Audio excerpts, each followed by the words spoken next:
저에게는 너무나도 예쁜 여동생이 있습니다.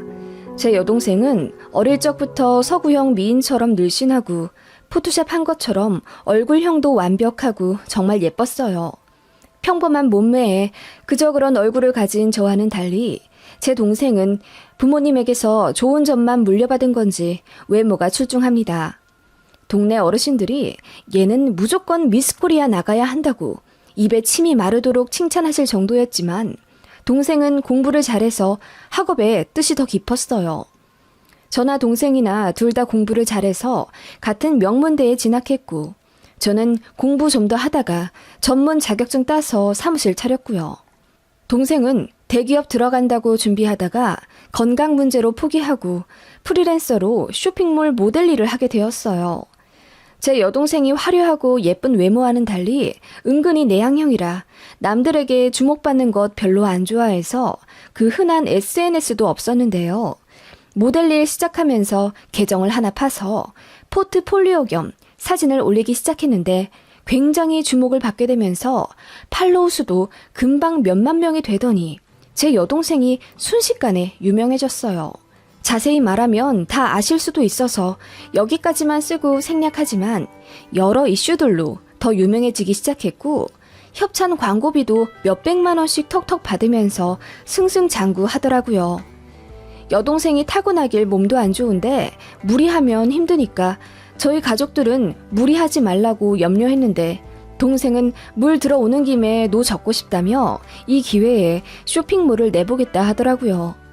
그게 저 결혼하고 그 이듬해니까 쇼핑몰 낸 건 거의 7, 8년 전인 것 같네요.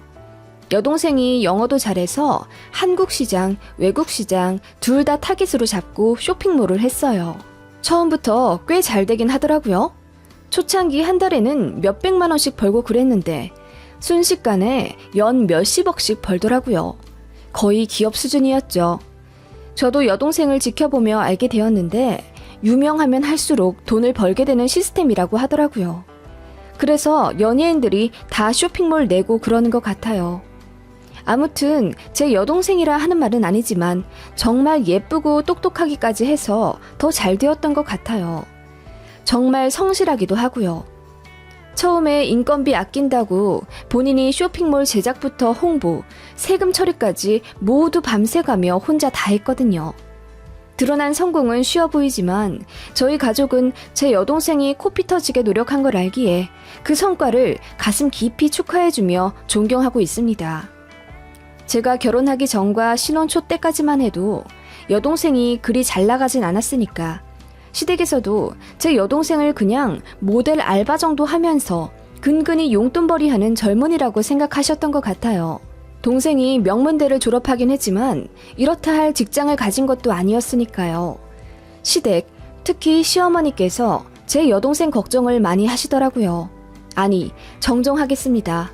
걱정을 가장한 무시와 후려치기였죠. 예전 대화가 어땠냐면요. 세아가 사돈처녀 차라리 이렇게 이쁠 때 좋은데 시집이라도 보내는 건 어때? 내가 아는 마담 뚜한테 사돈처녀 사진을 보여줬더니 너무 이쁘다면서 이 정도면 병원장 아들 정도도 가능하다는 거야. 어때? 소개시켜줄까? 뭐 대단한 직업을 가진 것도 아니잖아. 친정이 잘 사는 것도 아닌데. 내 말 듣고 한번 동생 좀 설득시켜봐. 어머님, 제 동생 아직 하고 싶은 거 많고요. 이제 나이가 20대 중반인데 뭘 한 게 있다고 벌써 결혼을 하나요? 그리고 본인 남자친구도 있는 모양인데 선짜리라뇨. 기분 나빠해요. 그게 아니라 한 살이라도 어릴 때 결혼을 해야 조금 더 값어치가 올라간단 말이야. 새아가도 잘난 매부 들어오면 좋지 뭐. 그리고 며느리 쪽이 잘 되면 우리도 좋고. 사돈처녀 솔직히 얼굴 말고 볼 것도 없잖아. 이래저래 골든타임 놓치느니 빨리 취집해버리는 게 낫지. 그러지 말고 한번 만나보게 주선 좀 해보자. 나이가 좀 많긴 한데 그래도 사돈처녀 얼굴 정도면 거기서도 오케이 할 거야. 어머님, 어떻게 말씀을 그렇게 하세요? 제 동생 아직 자리를 못 잡아서 그렇지 학벌도 좋고 뭐 하나 빠질 거 없는 애예요. 그런데 고리타분하게 취집이란요. 그리고 나이 많은 사람이요? 몇 살인데요? 혼기를 놓쳐서 이제 42인가 되었나 보더라고. 아이, 그래도 병원장 아들이면 나이가 대수야? 어머님, 삼촌이랑 조카뻘이잖아요. 너무하세요. 어떻게 20대 중반 애한테 40 넘은 사람을 소개시켜줄 생각을 하세요? 아이, 게다가 며느리 동생한테요. 아니, 내가 없는 말 한 것도 아니잖니. 사돈 처녀가 뭐 직업이랄 게 있는 것도 아니고. 어머님, 불쾌하네요. 다신 말씀 꺼내지 말아주세요. 제가 시어머니께 화를 냈더니 어머님도 같이 울그락불그락 하면서 너도 참 답답하다. 아이, 그럼 너 이것 하나만 약속해. 만약 네 여동생이 30, 40 넘도록 지금처럼 빌빌거리고 있어도 절대 돈 한 푼 보태주지 말아라. 동생은 동생이고 너는 너니까. 괜히 우리 아들 돈까지 써가면서 네 여동생한테 돈 보태주지 말라고. 내 말 무슨 뜻인지 알겠니? 생각해줘도 난리야 아주. 하시더라고요. 그 말에 저도 화가 나서 뭐라 더 대들었고, 그 바람에 한 반년은 어머님이랑 연락 안 하고 꽁 하고 지냈던 사건이 있었어요. 시어머니는 그 이후로도 틈만 나면 제 여동생을 후려치면서 형제가 잘 되어야 배우자한테 면이 선다고 자주 말씀하시더라고요. 혹시라도 제 여동생이 저한테 손 벌릴까봐 걱정되는지 제 남편한테도 따로 연락을 하셔서는 절대로 처제한테 용돈 주지 말라고 신신당부하셨다네요. 결혼 전부터 짠순이 기질이 있었고 예물 예단할 때도 어이없는 요구를 하실 정도로 좀 말이 안 통하는 시어머니이긴 했지만 저랑 한번 싸운 이후로는 대놓고 저와 친정을 무시하며 기를 누르려고 하시는 게 보였어요. 제가 고분고분하지 않으니 더 뿔이 나셔서 그러셨던 것 같기도 하고 어차피 본색 다 드러나셨으니 굳이 감추지 않으시는 것 같기도 했습니다. 시어머니는 워낙에 돈돈거리는 사람이었으니까요. 그러던 와중 제 여동생은 앞서 말했다시피 좋은 기회를 발판 삼아 쇼핑몰을 우후죽순 키워내고 있었고 그 소식이 시어머니 귀에도 들어갔습니다. 처음엔 제 여동생이 쇼핑몰을 냈다고 하자 피식 비웃으시며 사돈 처녀 얼굴이 이쁘긴 하지만 요즘은 워낙 출중한 사람들이 넘쳐나서 딱히 경쟁력이 있진 않을 텐데 빚이나 지지 않으려나 몰라. 아니 쇼핑몰 내면서 좀 도와달라고는 안 했어? 라고 하시길래 기분이 너무 나쁘더라고요. 네, 본인이 모아둔 돈으로 낸 거예요. 부족한 부분은 저희 친정에서 좀 도와주셨고요. 아서라 아서. 그렇게 한 푼 두 푼 도와주다가 결국 형제한테까지 손 벌리는 법이야. 너는 내 며느리이니 우리 가족이기도 하잖니. 네 남편이랑 시댁 생각해서라도 여동생한테 돈 주지 말아라. 여자는 결혼하면 출가 외인이란 말이 왜 나오겠니? 누군 결혼하고 나서 지 동생이랑 남남처럼 지낸다더라. 어머님, 어떻게 그렇게 말씀하세요? 제가 여동생을 얼마나 각별하게 생각하는지 아시잖아요. 그리고 어려울 때 도와주는 게 형제지 어떻게 모르는 척을 해요? 그럼 아주버님 지금 하고 계시는 사업이 혹시라도 어려워지게 되면 모르는 척 해도 되나요? 그 말에 시어머니가 크게 당황하시며 그런 뜻으로 말한 건 아니라고 얼머무리시더라고요. 아무튼 어머님은 그렇게 처음에 제 여동생 쇼핑몰에 기대도 안 하시고 관심도 안 가지시더니 뒤로 몰래 검색해 가면서 지켜보고 계시더라고요. 심지어 제 여동생 SNS까지 어떻게 들어가셔서는 매일같이 보셨나 봐요. 저한테 가끔 연락을 하셔서는 여동생 이번에 바꾼 헤어스타일이 별로더라. 전처럼 초콜릿 컬러로 다시 염색하라고 해라. 이번 여름 신상 옷들은 컬러가 너무 튀더라 등. 심지어는 남자친구가 바뀌었냐면서 제 여동생 사진에 태그된 남자들까지도 전부 다 뒤져보고 계시더라고요. 여동생이 알면 소름 끼칠 일 아닌가요? 언니의 시어머니가 매일같이 자신의 SNS에 들어와 염탐하고 있는 거잖아요. 그리고 무슨 훈수 두실 게 그리도 많으신지 다 제 동생이 알아서 잘하고 있는데 꼭 한마디씩 거들며 잔소리 하시더라고요. 제가 듣다 너무 도가 지나친 것 같아서 제 여동생에게 시어머니 SNS 아이디를 알려주며 이 계정 차단하라고 알려줬어요.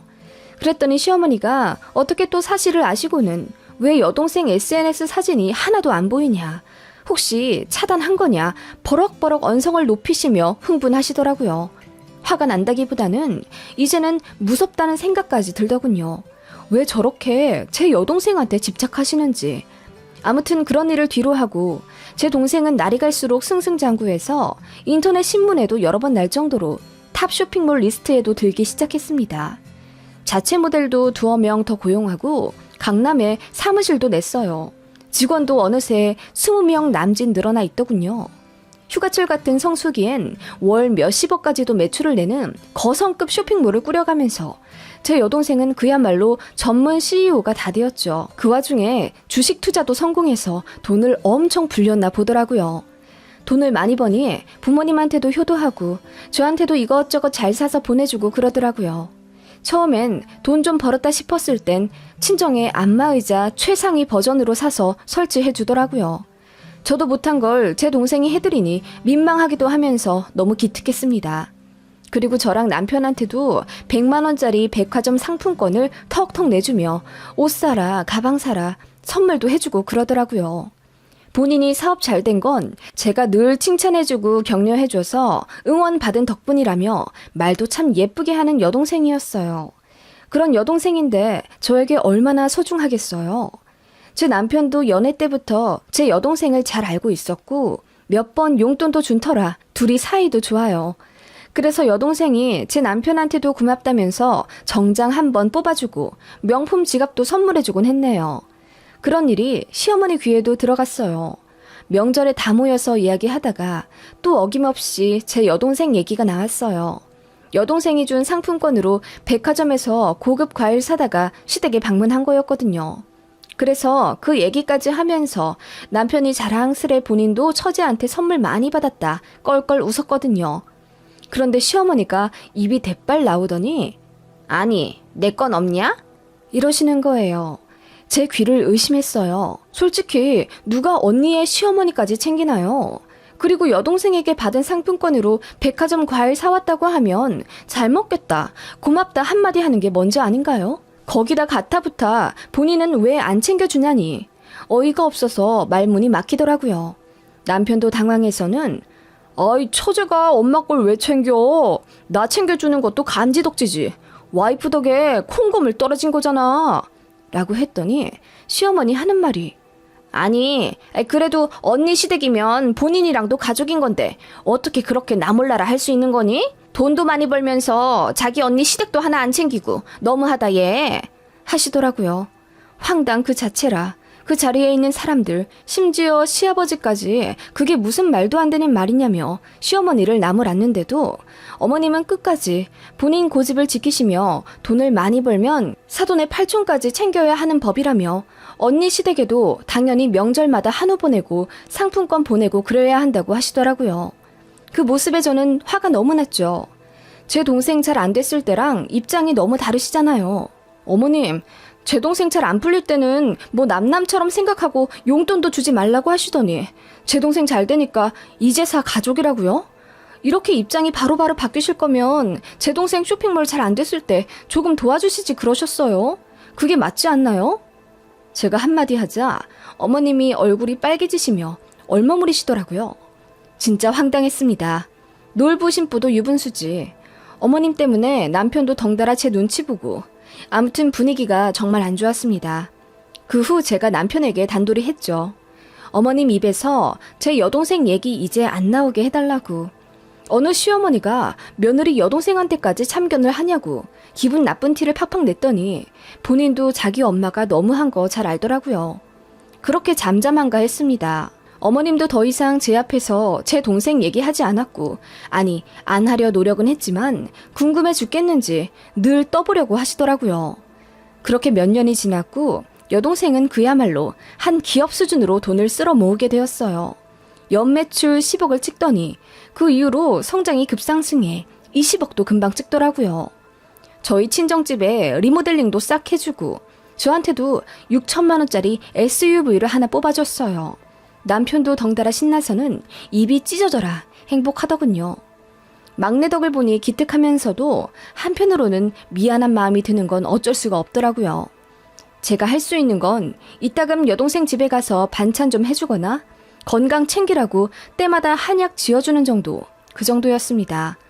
저도 일하고 있기에 여동생 쇼핑몰 사무실 가서 택배 작업 한번 도와준 적도 없어서 너무 미안했어요. 그렇게 각자 자리에서 열심히 산 지 8년 정도 흘렀을 때 여동생이 저에게 그러더라고요. 본인은 일이 너무 재미있어서 이제 쭉 사업만 할 생각이고 결혼 생각도 없어졌다면서 갖고 있는 돈 다 끌어모아 건물을 살 거라고 하더군요.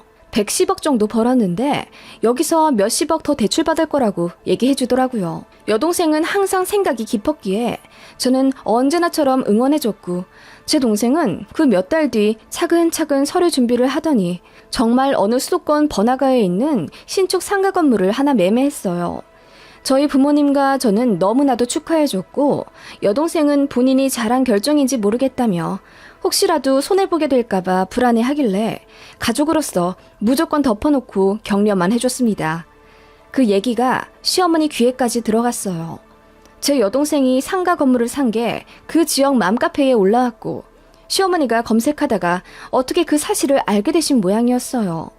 뒤로 등기부등본까지 돈 주고 떼서 보셨는지 저한테 전화를 하셔서는 아니 사돈 처녀한테 100억이 넘는 돈이 있었단 말이야? 돈을 그렇게나 많이 벌었다고? 세상에, 아니 세아가 너는 왜 그런 걸 나한테 말도 안 해줬니? 하시며 저한테 뭐라고 하시더라고요. 그리고 자기가 서류를 떼봤는데 왜 10수억이나 대출을 받았냐 하시며 그렇게 무모하고 위험한 짓을 하는데 언니로서 막아주지 그랬냐고 저더러 어리석다 어쩐다 잔소리를 늘어놓으시더라고요. 어머님, 제 동생이 법무법인 도움받아서 안전하게 잘 처리했으니 걱정 안 하셔도 되세요. 무모하고 위험하다뇨. 지금까지 사업 잘 이뤄낸 것만 해도 모르시겠어요, 어머님? 그리고 제 여동생까지 걱정해주시는 마음은 감사한데요. 제 동생 누구보다 잘하는 아이니까 그냥 신경 안 써주셔도 되세요. 라고 말씀드렸어요.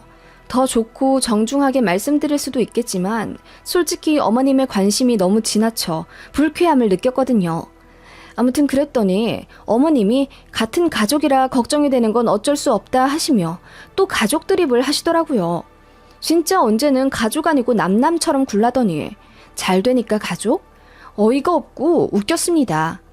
어머님은 그 이후로도 제 여동생이 산 상가 건물에 엄청 관심을 가지시더군요. 그 지역 부동산에까지 전화를 거셔서는 얼마나 올랐는지 시시때때로 확인을 하신다는 게 제 여동생 귀에까지 들어갔고 그렇게 결국 저까지 알게 되었어요. 어머님은 그것도 모자라 현재 얼마나 올랐으니 빨리 파는 게 좋을 거다 어쩐다. 저더러 여동생에게 빨리 전해주라며 훈수까지 두시는 게 아니겠어요? 내가 아는 사람한테 들었는데 거기 5년 뒤면 땅값 폭삭 내려앉을 거라더라. 그 옆 동네가 훨씬 개발 잘 될 거라면서 사돈 처녀한테 이번 연도나 내년쯤에 팔라고 해. 어차피 벌써 많이 올라서 지금 팔아도 15억은 이득 보겠는데 뭘. 하시는데 정말 소름까지 끼쳤습니다. 제가 제발 관심 좀 끄시라고 해도 막무가내였어요. 그러시면서 저희 여동생이 너무 어리고 뭘 몰라서 부동산 재테크를 제대로 못한다고 결혼을 하고 남편 말을 들어야 잘 될 텐데 혼자 독고다이로 일처리를 하니 걱정이 된다 어쩐다 하시지 않겠어요? 그러시면서 한 소리 덧붙이시는 게 내가 우리 아들한테 얘기 들었는데 말이야. 사돈처녀 결혼할 생각 없다고 했다면서. 아 그래 뭐 요즘은 여자가 잘나면 결혼 안 하고 골드미스로 잘 살긴 하지만 큰 돈 오가는 이런 일에는 그래도 남자가 펜 들고 사인하고 그래야 되는데 여자 혼자 이런 일 하면 뒤통수 얻어맞기도 쉬워. 이러시더군요. 제가 어이가 없어서 어머님 제가 몇 번이나 말씀드렸잖아요. 알아서 잘 한다고요. 그리고 사업에 남자 여자가 어딨어요? 지금 제 시댁이랑 친정 통틀어서 제 여동생만큼 잘된 사람 없거든요. 보세요. 사업 20년 차 아주버님보다 이제 10년 차도 안 된 제 여동생이 훨씬 많이 벌고 잘 키워나가잖아요. 어머님도 여자시면서 그렇게 말씀하지 마세요. 라고 말했더니 어머님이 입이 대빨 나와서는 삐지시더군요. 어머님은 그 이후로도 틈만 나면 건물 관리야 처리를 제 여동생이 하기엔 너무 버겁지 않냐며 걱정을 하셨고 저는 그럴 걱정 전혀 하실 필요 없다고 여동생이 고용한 법인팀에서 다 알아서 한다고 제발 관심 좀 꺼달라고 사정까지 했지만 소용없었습니다. 그리고 나중에는 대놓고 그 건물 관리를 제 남편이 하는 게 어떻냐 떠보시기까지 하시더라고요. 우리 아들이 대학 다닐 때 부전공으로 회계도 배웠잖니. 그리고 누구보다 꼼꼼하고 일처리 잘하는데 사돈처녀 보고 먼 데서 사람 구해 쓰지 말고 네 형부한테 도움 좀 요청하라고 그래. 라고 하시더군요. 제가 무슨 뜻이냐고 물었습니다. 그랬더니 어머님이 좋은 게 좋은 거라고. 건물 관리 총책임자를 네 남편으로 두면 어떻냔 얘기야. 남한테 줄 돈 내 가족한테 주면 얼마나 좋아? 라고 하시더라고요. 그래서 제가 남편 회사를 관두게 하라는 말씀이냐니, 일도 힘든데 서로 좋게 덕 좀 보면 좋지 않겠냐며 제 남편을 백수 만들 계획까지 혼자 짜신 것 같더라고요. 급기야 이런 말씀까지 하셨습니다. 아니, 사실 여자 명의로 그렇게 큰 건물을 매매하는 것도 좀 나는 위험하다고 봐. 세상에 무서운 사람들이 얼마나 많은데 결혼 안 할 거라면 가까운 가족 중에 듬직한 남자로 명의를 바꾸는 것도 나쁘지 않지. 보통 오빠를 많이 두는데 사돈처녀는 오빠가 없으니까 형부라도. 라고 얼토당토한 말씀을 하시길래 헛웃음도 안 나오더군요. 말대꾸도 하기 싫어서 씹어버렸습니다. 남편한테도 제가 말했죠. 어머님이 자꾸 제 여동생 건물 가지고 이상한 말씀 하신다니 본인도 안 그래도 늦게 왔다면서 조심시키겠다 했지만 기대도 안 되더군요. 어머님 성격에 아들 말을 듣기나 할까 싶어서요. 그러던 어느 날 저희 집에 여동생이 오랜만에 찾아왔고 남편이랑 셋이서 와인 한잔하면서 얘기를 하고 있었어요. 그때 어머님이 남편한테 가족일로 전화를 하시다가 제 여동생이 집에 와 있다는 소식을 들으신 거죠. 시댁과 저희 집은 차로 1시간 거리인데 어머님이 그 밤에 택시를 잡아 타서는 쏜살같이 저희 집에 오셨어요. 오겠다는 말씀도 안 하신 채 막무가내로 오신 거라 저뿐만 아니라 남편도 깜짝 놀라더군요. 시어머니는 저랑 남편을 투명인간 취급한 채 제 여동생한테 직진해서는 손을 와락 잡으며 사돈처녀 반가워요. 결혼식 때 이후로 처음 보네. 쇼핑몰 얘기 많이 들었어요. 아니, 이렇게나 어린데 사업을 그렇게 잘 성공시켰다고? 정말 대단하네. 라며 부담스럽게 들이대시더라고요. 제 여동생은 낯을 가리는 성격인데다 시어머니가 본인 건물에 관심 두시며 부동산에 전화를 그렇게 많이 하셨다는 걸 익히 들어 알고 있었기에 좀 언짢아하고 있었어요. 그런 것도 눈치채지 못하신 채 어머님은 제 여동생 손을 놓지 않은 채 바로 옆에 앉아서는 요즘 쇼핑몰 잘 되고 있냐, 결혼 생각은 없냐, 있다면 본인이 중매 서주겠다, 건물 샀다더니 그 어린 나이에 건물주도 되고 대단하다, 이런저런 말씀을 하시며 30분을 내리 혼자 말씀하시더군요. 남편도 어머님의 도가 넘는 행동에 술이 확 깨서는 어머님을 집에 보내려고 했지만 어머님은 아무것도 안 들리는 듯 제 여동생만 하트가 뿅뿅 씌인 눈으로 바라보실 뿐이었습니다. 어머님은 결국 속내를 내비치시더군요. 사돈처녀, 나는 사돈처녀도 내 딸 같다고 생각해. 우리 주영이 동생이면 내 막내딸이나 다름없지. 그래서 사돈처녀 걱정이 많이 돼. 쇼핑몰 운영하랴, 건물도 관리하랴 힘들지? 그러지 말고 건물 관리는 형부한테 맡기는 게 어때? 우리 아들이 책임감도 강하고 일처리는 끝내주게 잘해. 꼼꼼하기도 하고. 엄마, 무슨 말이야? 뭐 나보고 회사 관두고 처제 건물 관리인으로 들어가라는 말이야? 뭐 그래도 되고 조금 더 넓고 멀리 보면 명의를 돌리는 것도 나쁘지 않겠고. 그 말에 제가 발끈해서 여쭙습니다. 명의를 바꾸라뇨? 제 동생 건물을 남편 이름으로 바꿔 올리라는 말씀이세요? 너무 날 세워 생각하지 마. 이 부동산 바닥이 얼마나 눈 뜨고 코 베이는 시장인데 젊은 여자 명의 건물이면 사기꾼들이 쥐떼처럼 몰려와. 이왕이면 남자 명의로 올리는 게 낫긴 하지. 아, 사돈처녀 결혼 생각 없다며. 듬직한 남편은 없더라도 듬직한 형부가 있는데 뭔 걱정이야? 하시는데 정말 소름이 쫙 끼치더라고요. 그 말에 제 동생도 기분이 나빠졌는지 제가 알아서 잘할게요. 걱정해 주셔서 감사합니다. 언니, 형부, 나 먼저 일어날게. 하며 자리를 피하려고 하더군요. 그 모습에 저는 참을 수 없이 화가 났습니다.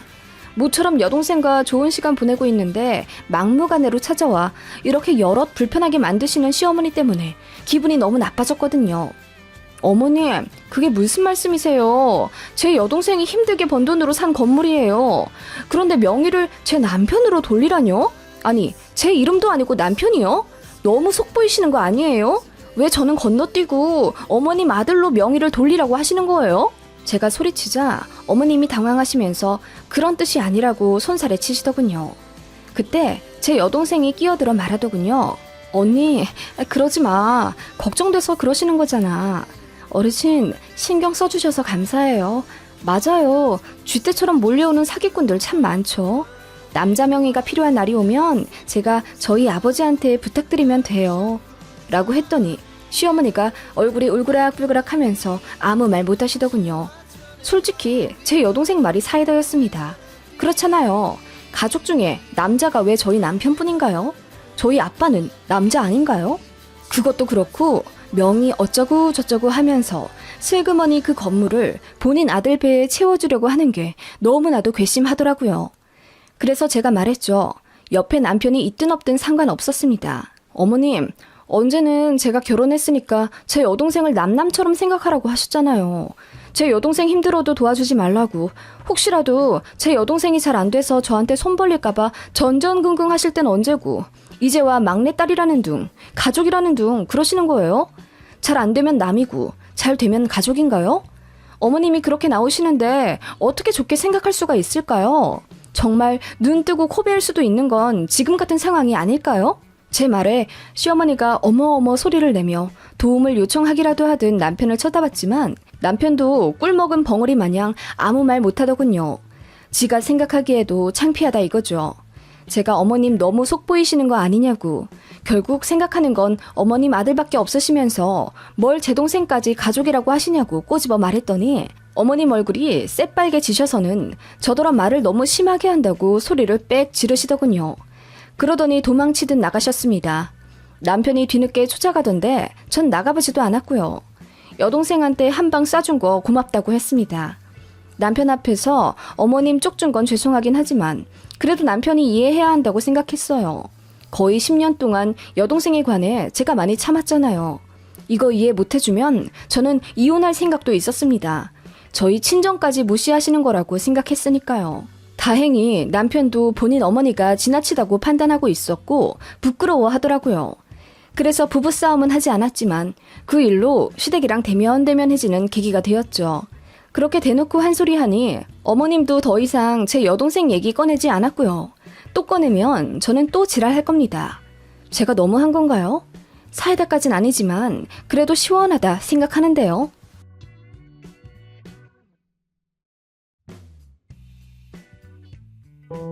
요즘 날씨가 좋아지니 나들이 하는 가족들이 참 많네요.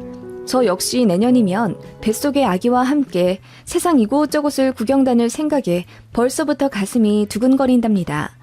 저는 현재 임신 7개월 차이고요. 정말 어렵게 아이를 가졌습니다. 시험관 3번 실패하고 겨우 가진 소중한 아이예요. 좋은 것만 보고 좋은 소리만 들으며 마음을 안정시키고 몸을 건강하게 만드는데 온 힘을 다하고 있습니다. 그것이 아이를 지키는 길이니까요. 그래서 저는 현재 시어머니와 연락하지 않고 있어요. 아마도 쭉 왕래 안 하며 살 것 같긴 합니다. 저를 위해서요. 이게 무슨 말이냐고요? 들으시면 아마 기가 차실 겁니다. 세상에 어떤 시어머니가 사돈댁 어려운 줄 모르고 집에 찾아가 고래고래 소리를 지르는지 한 방 크게 먹여서 속 시원하긴 합니다만 그때의 일이 아직도 저는 트라우마처럼 남아 길에서 시어머니 비슷한 차림과 헤어스타일의 중년 여성분만 보면 가슴이 막 두근거리고 현기증이 날 정도예요. 시부모님은 유난히 아들아들거리는 모 지역 토박이 분들이시고 남편은 귀한 3대 독자였습니다. 그런 집에 시집가면서 저도 근심이 아예 없는 건 아니었지만 남편을 너무나도 사랑했고 또 남편 역시 저를 늘 존중해주는 괜찮은 사람이라 믿고 결혼한 거예요.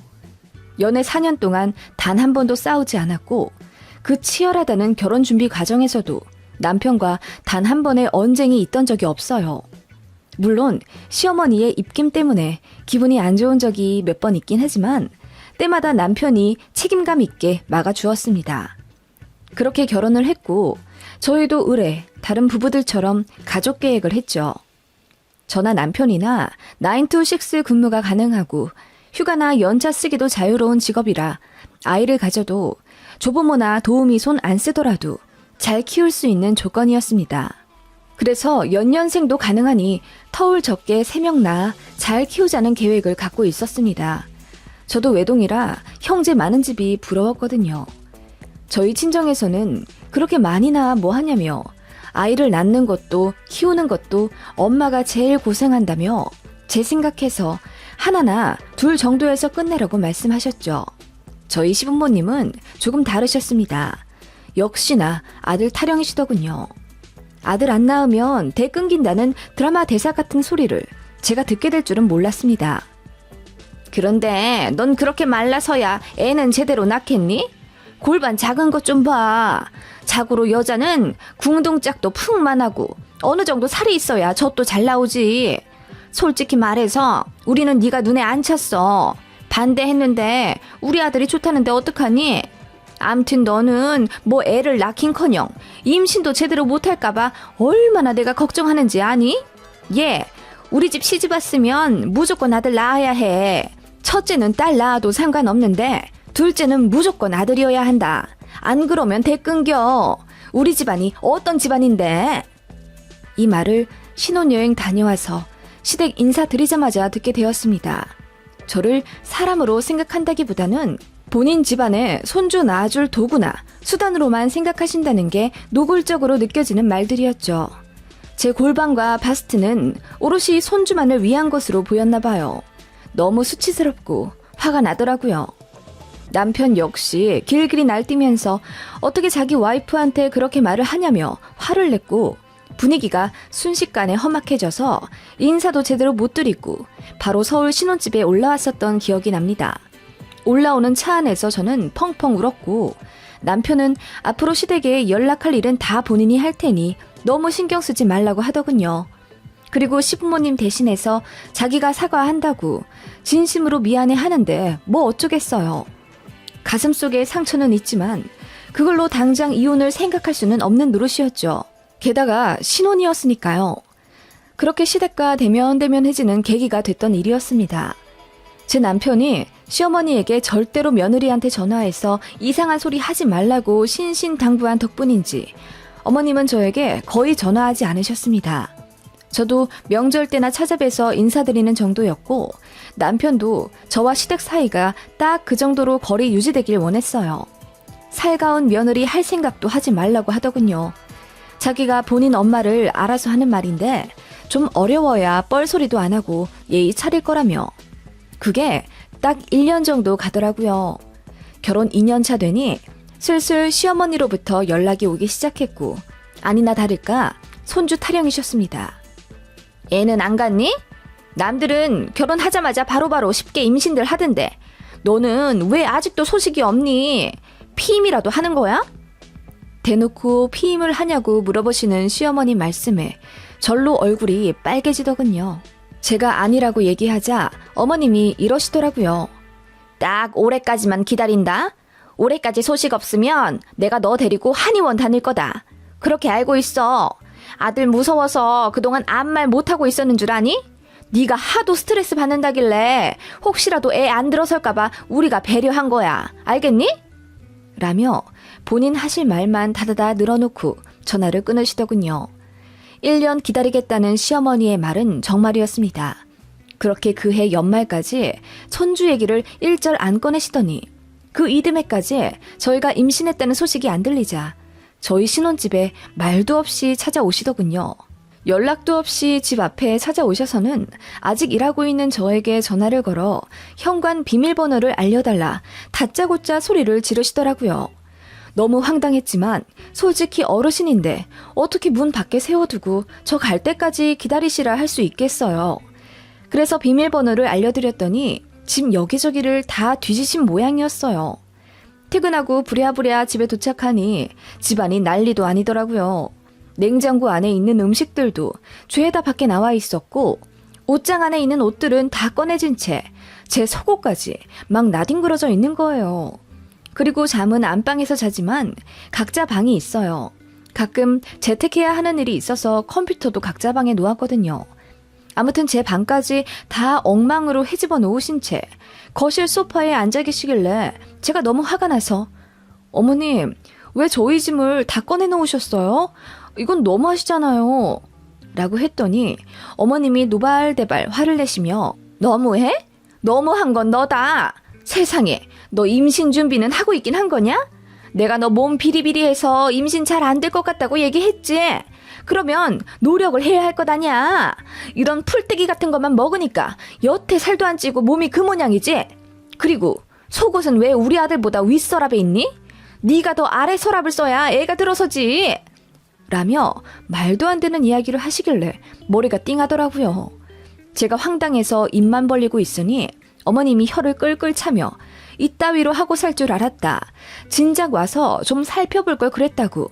안 그래도 조상님이 꿈에 나와서 며느리 단속 잘하라고 호통치셨다는 둥 말도 안 되는 이야기를 늘어놓으시더라고요. 그러더니 제가 정리해 놓은 샐러드를 막 음식물 쓰레기통에 넣으면서 이런 풀떼기 먹지 말고 살 잘 오르게 매일 오리고기랑 삼겹살을 먹으라고 하시더군요. 그 와중에 소고기는 비싸니까 먹지 말라고. 코미디인 줄 알았네요. 그리고 속옷도 전부 다 다시 정리해서 제 옷들이 무조건 남편보다 아래에 있게 하래요. 그래야지 임신이 잘 된다네요. 이게 말이 되는 소리인가요? 남편 속옷보다 제 속옷이 위에 있으면 씨가 안 내려간대요. 씨가 잘 내려가게 하려면 제 팬티가 제일 아래쪽에 있어야 한다는데 이게 말인지 뭔지 모르겠습니다. 아직도. 그리고 왜 각방을 쓰냐며 저더러 컴퓨터를 치워버리라 하시더군요. 전자파가 제 자궁에 안 좋다면서. 이러니까 임신이 안 됐지. 내가 그럴 줄 알았다. 다 너 때문일 줄 알았어. 너 우리 집안 대 끊어놓고 싶어서 환장이라도 한 거니?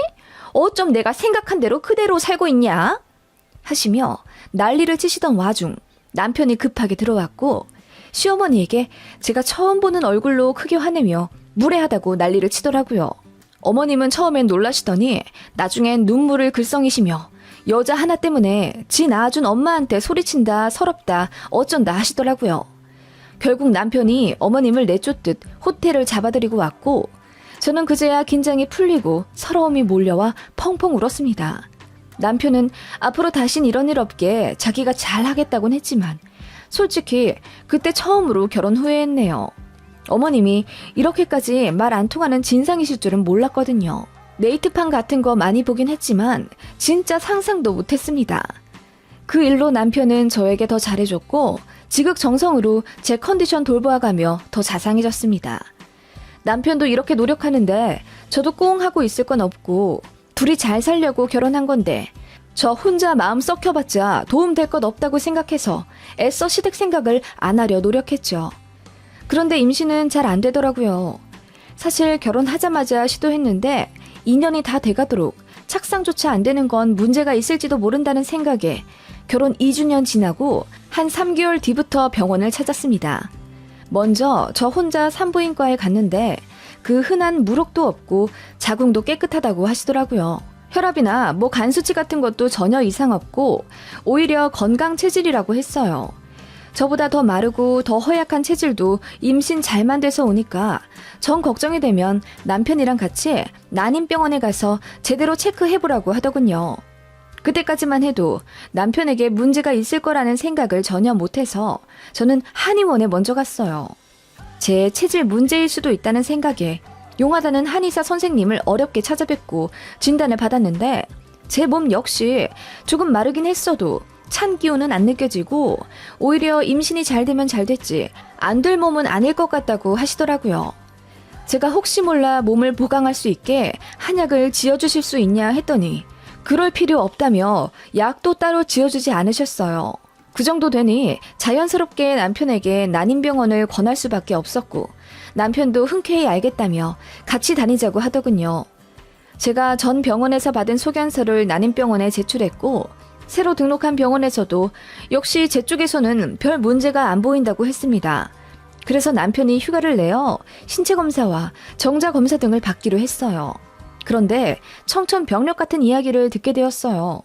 남편이 다른 기능 같은 건 모두 정상이고 건강한데 정자 질이 안 좋다고 하더라고요. 기형 정자 비율이 무려 98% 이상이라고 했습니다. 원장 선생님이 보여주시는 모니터를 같이 보니 정말 정상 정자에 비해 저희 남편 정자는 크기가 현저히 작았고 모양도 좀 이상하더라고요. 거의 대부분의 정자들이 다 그랬습니다. 그래서 아예 착상 자체가 될 수가 없었다고 하더라고요. 수정부터 안 되니 착상이 될 수가 없었죠. 결국 남편의 정자 문제인 걸 알게 되었고 남편 역시 너무 놀라며 크게 상심해 하더라고요. 저더러 미안하다고 하는데 솔직히 남편 잘못은 아니잖아요. 남편이 술은 가끔 먹지만 담배는 일절 안 하고 유산소 운동도 꾸준히 하며 몸 관리 잘하는 사람이었거든요. 이 정도면 그냥 선천적인 문제인 건데 그걸 가지고 제가 남편을 잡을 순 없잖아요. 어쨌든 시험관이라는 희망이 있으니 저희만 의지를 가지면 임신이 잘 될 수 있다고 남편을 다독였고 남편 역시 시술에 적극적으로 임하겠다며 운동도 더 열심히 하고 관리 잘하겠다고 다짐하더라고요. 저희가 난임병원 다니는 걸 양가에서도 알게 되셨고 저는 굳이 사실대로 말할 필요가 있나 싶어서 말하지 말자고 했는데 남편이 먼저 사실대로 양가에 밝히더라고요. 먼저 저희 친정에 전화드려서는 본인 문제로 임신이 그동안 안 되었다면서 앞으로 시험관을 여러 차례 받을지도 모르는데 와이프가 고생할 거라며 죄송하다고 사과드리는 남편이었습니다. 그런 사위이니 저희 친정에서도 먼저 토닥여 주시며 절대 부담 갖지 말라고 좋은 말을 해주셨습니다. 그리고 시댁에도 똑같이 사실대로 말씀을 드렸다던데 그 다음날 시어머니가 저에게 전화를 거셔서는 영 딴소리를 하시더라고요. 어떻게 우리 아들 문제일 수가 있다는 거냐? 걔가 얼마나 건강한데 딱 봐도 장사 체질이잖아. 그런데 우리 아들 정자가 비실비실하다고? 말이 되는 소리를 하는 거니? 네 문제인데 숨기고 네 남편 시켜서 거짓말한 거 아니냐? 라고 하시며 아예 믿질 않으시더라고요. 진짜 헛웃음이 나오더라고요. 아니에요 어머님, 병원 가서 확인했어요. 말도 안 되는 소리. 다 상술이다. 지들 배불러 먹으려고 짜고 치는 거야. 어떻게 거길 속아 넘어가니? 거긴 그만 다니고 너 내가 소개시켜주는 용한 한의원 가서 제대로 치료받아라. 침도 맞고 한약도 좀 꾸준히 먹고. 어머님, 제가 말씀드렸잖아요. 한의원도 갔는데 저 건강하대서 약도 안 지어줬어요. 근데 치료를 받으라뇨? 문제가 없는데 뭘 치료하라는 말씀이세요? 네가 아직 어려서 한의원을 제대로 못 찾아서 그래. 내가 알려주는 데 가. 예약해줄 테니까 회사 휴가 내서라도 가라. 손주가 먼저지. 그깟 돈이 먼저니? 하시면서 끊으시더니 저희 집에서 편도 1시간 30분 정도 되는 거리에 한의원을 무려 평일 10시에 예약을 하셨더라고요. 회사 가지 말란 소리죠. 황당해서 그 한의원의 예약을 제가 취소했더니 어머님이 바로 아시고는 왜 취소했냐며 난리를 치시더라고요. 결국 남편이 알게 되어 중재에 나섰습니다. 남편이 그야말로 개지랄을 떨자 몇 달간 연락 안 오시더군요. 그해 명절에도 안 갔습니다. 남편은 많이 미안해하긴 했죠. 아무튼 시험관 시술은 생각보다 참 힘들더라고요. 남편도 쉽지는 않았지만 꾸준히 시도했습니다. 몇 달간 그렇게 저희끼리 힘을 북돋아가며 임신을 위한 노력을 하고 있었습니다. 시어머니는 분명히 저희가 난임병원 다니는 걸 알고 계시면서도 모르는 척 하시는 건지 이따금씩 제 앞으로 녹용이나 출처를 알 수 없는 한약 같은 걸 보내시곤 했습니다. 남편이 보자마자 바로 뜯어서 버리곤 했지만 아무튼 시어머니는 계속 제 잘못과 책임이 있다고 생각하신 모양이었어요. 그러던 어느 주말 친정엄마한테 다급한 목소리로 전화가 왔습니다. 사부인께서 말도 없이 친정에 찾아오셨는데 이상한 소리를 하시니까 빨리 와보라고 하시더라고요. 그때 저희 남편은 지인 상가집에 가 있는 상태였고 남편이 관까지 들기로 한 상태라 오라고 못하겠더라고요. 심지어 전화도 못 받고 있길래 저 혼자 급하게 친정에 갔습니다. 친정에 당도하니 정말 시어머니가 떡하니 저희 친정 소파에 앉아 계시더라고요. 제가 급하게 온 걸 보시더니 태연하게 왔니? 내가 너희 친정이랑 상의할 게 좀 있어서 이렇게 좀 갑자기 왔다. 네가 임신이 안 되는데도 친정엄마가 아무 노력도 안 하시길래 사돈된 입장에서 여간 서운한 게 아니어야지. 남들은 딸 임신 안 된다고 하면 사돈한테 죄송합니다 하면서 딸 자식 한약도 지어 먹이고 그런다는데 우리는 어떻게 된 게 반대야? 내가 보내고 있잖아. 그러면서 고맙단 얘기 한 번 못 듣는 게 내가 서운해서 내가 네 친정에 한번 찾아왔다. 라고 하시는데 진짜 기절할 것 같더라고요. 친정엄마는 시어머니의 이런 무례함에도 끝까지 이성을 차리시며 말씀하시더라고요. 사부인, 아들 가진 입장에서 이 사실이 믿기 힘드실 수 있다는 건 저도 이해합니다만 애들 병원에서 그랬다잖아요. 김서방도 본인이 그렇게 태어나고 싶어서 그런 건 아니겠지만 어쨌든 우리 딸 문제는 아니라 하고 그래도 둘이 으쌰으쌰해서 시험관 시술 시도하는 게 참 예쁘지 않아요? 우리는 응원만 해주면 됩니다. 자꾸 딴소리를 하시네요, 사부인. 그거 다 상술이라고요. 임신이 안 되는 건 며느리 문제입니다. 며느리 노릇은 이제 기대도 안 합니다. 그냥 손주라도 안겨줬으면 좋겠어요. 그 간단한 것도 못하고 있으니. 그 말에 마침내 친정엄마도 격앙된 목소리로 임신 못하는 건 제 딸 탓이 아니라고요. 몇 번을 말했다는데 왜 안 믿으시죠? 그리고 며느리 노릇? 그것도 시부모가 시부모다워야 하죠. 처음부터 우리 딸을 사람 취급도 안 한 건 사부인 아니십니까? 당신 아들만 소중한 3대 독자예요? 우리 딸도 하나밖에 없는 소중한 내 외동딸이요. 그쪽이야말로 어디서 배워먹은 버릇이길래 사돈댁 어려운 줄 모르고 대뜸 찾아와 행패를 부린단 말이에요. 참는 것도 한계가 있지. 라고 말했더니 시어머니가 당황하신 듯 움찔하시더군요. 시어머니 가치관으로는 전혀 이해 못할 일인 거죠. 어떻게 딸 가진 부모가 큰 소리를 칠 수 있냐는 생각이라 엄청 충격받으신 모양이었어요. 아랑곳 않고 친정엄마는 계속 말하셨죠. 아, 사위정자가 비실비실하다 안 합니까? 병원에서 영상으로 보여주기도 했다는데 왜 안 믿으시죠? 믿기 싫으신 겁니까? 그래서 이렇게 부끄러운 줄 모르고 큰 소리 치시는 거예요? 라고 하자 시어머니가 바로 받아치며 그거 거짓말이에요. 얘가 말도 안 되는 이야기를 하고 있잖아요. 딱 봐도 모르시겠어요? 우리 아들은 장사 체질이라 몸도 강호동처럼 크고 튼튼한데 그쪽 딸은 이렇게 비실비실 하잖아요. 누가 봐도 얘한테 문제 있어 보이죠? 그리고 이렇게 말랐는데 임신이 어떻게 됐냐고요? 만에 하나 우리 아들 문제로 나왔다고 하더라도 그거 다 병원 상술이에요. 임신이 되고 안 되고는 다 여자 문제입니다. 당신 딸이 문제라고요? 라고 하자 친정엄마가 더 크게 소리치며 말했습니다. 나 봐요. 내가 우리 딸보다 더 말랐는데 이렇게 자식 낳아서 잘 키웠잖아요.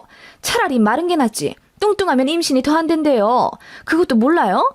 의사들이 다 그러는데 왜 본인만 그걸 못 믿는 거예요? 아니, 믿기 싫으면 안 믿는 건 자유인데 그러면 내 딸한테 피해는 주지 말아야죠. 어머, 양심도 없어라. 하자 있는 날 시집 보냈으면 사돈한테 미안합니다 하는 거예요. 며느리가 누구 닮아서 일어나 했더니 지 엄마 닮아서 저렇게 근본이 없나 봐. 라고 중얼거리는 시어머니의 말에 저도 그야말로 뚜껑이 열리고 빡이 쳤습니다. 친정 서재에 들어가 제 이메일로 들어갔죠. 난임 시술 보험 때문에 진료 기록을 파일로 저장한 게 있거든요. 그거 바로 인쇄해서 성큼성큼 시어머니 앞으로가 던지듯 내밀었습니다. 보세요, 어머님. 어머님 아들 기형 정자율 98%인 거 여기 딱 찍혀있죠? 자연 임신 가능성 2% 이하로 나와 있잖아요. 이래도 거짓말이에요? 이래도 안 믿으신다고요? 저 지금 난임병원에 전화해서 물어볼 테니까 가짜면 저랑 친정엄마가 어머님께 무릎 꿇고 사과할게요. 근데 진짜면 어머님이 무릎 꿇고 친정어머니한테 사과하세요. 아시겠어요? 제가 소리치며 제 병원에 전화를 했고 보험 때문에 확인차 전화 드렸다며 현재 저희 진료 사실에 대해 다시 한번 여쭸더니 네, 김현철님 기형정자가 정상 정자에 비해 98% 이상 분포된 건 맞습니다. 또 문의하실 것 있으신가요? 라는 너무나도 친절한 간호사의 음성이 스피커폰으로 시어머니 앞에서 울려 퍼졌습니다. 손에 쥐고 있는 종이만 부들부들 하시길래 제가 전화 끊고 이제 믿으시겠냐 했더니 시어머니 아무 말 못하고 바들바들 떠시더라고요. 어머님, 약속대로 저희 친정엄마한테 사과하세요. 하자 있는 자식 결혼시켰으면 사돈한테 죄송합니다. 사과해야 한다고 하셨잖아요. 아니, 그게 빨리 사과하시라고요. 사과 안 하시면 저 이혼합니다. 제가 뭐하러 이런 취급을 받아야 하는지 모르겠어요. 그리고 저희 친정에도 죄송하고요. 어차피 애도 아직 안 생긴 마당에 그냥 깨끗하게 이혼할게요. 어머님은 끝까지 제 탓이라고 생각하실 테니 어디 건강한 며느리 들여서 손자 실컷 보세요. 기형 정자율만 98%라는데 어떤 여자가 환영하며 재혼하러 들어올진 모르겠네요. 저니까 남편 기 안 죽게 북돋아 주면서 그 힘든 시험관 하고 있는 거지. 다른 여자들 같았으면 이미 무시하고도 남았어요. 라고 했더니 어머님이 얼굴이 하얗게 질리신 채 부들부들 하시더라고요. 제가 이혼하겠다고 계속 얘기하자 어머님은 마침내 떨리는 입을 여시며 미안하다. 이유는 너무하지 않냐? 라고 하시길래 너무한 건 어머님 아니시냐고 더 참기 힘들다고 했더니 기겁을 하시며 제 손을 잡고 미안하다고 적극적으로 사과하시더군요. 그리고 친정 엄마한테도 제대로 사과드리라고 했더니 그제야 고개를 푹 숙인 채 패기쳐서 죄송했다고 다시는 이런 일이 없을 테니 따님 잘 추스리고 둘이 잘 살 수 있게 도와달라 어쩐다 하시며 도망치듯 나가시더군요. 그렇게 시어머니랑은 거의 전련하다시피 하며 살게 된 겁니다. 그 후로 저도 연락 안 했고 시댁에도 안 찾아뵈었거든요. 그 일로 제 마음이 좀 풀렸는지 마음이 편해졌고 기적처럼 시험관 3번째 시도가 성공해서 아이가 생긴 거예요. 어렵게 생긴 제 아이가 혹시라도 잘못될까봐 남편은 노심초사하며 시댁과 완전 차단을 하고 있고 어머님은 제가 영원히 아이를 안 보여드릴까 봐서인지 전전긍긍하며 눈물까지 흘리신다네요. 아무리 어른이라도 저희 시어머니 같은 분은 어른 대접해드리기가 어려운 것 같아요. 게다가 제가 제일 참기 힘들었던 건 저 무시하는 것도 모자라 저희 친정까지 싸잡아 만만하게 본 거예요. 어쩜 그러실 수가 있는지. 생각만 해도 짜증이 나고 그때 제가 시어머니 앞에서 확인사살 하지 않았으면 끝까지 제 잘못이라고 생각하며 구박하셨겠죠. 어쩌면 아직도 임신이 당신 아들한테 아무 문제가 없어서 됐을 거라고 생각하실지도 몰라요. 소름입니다.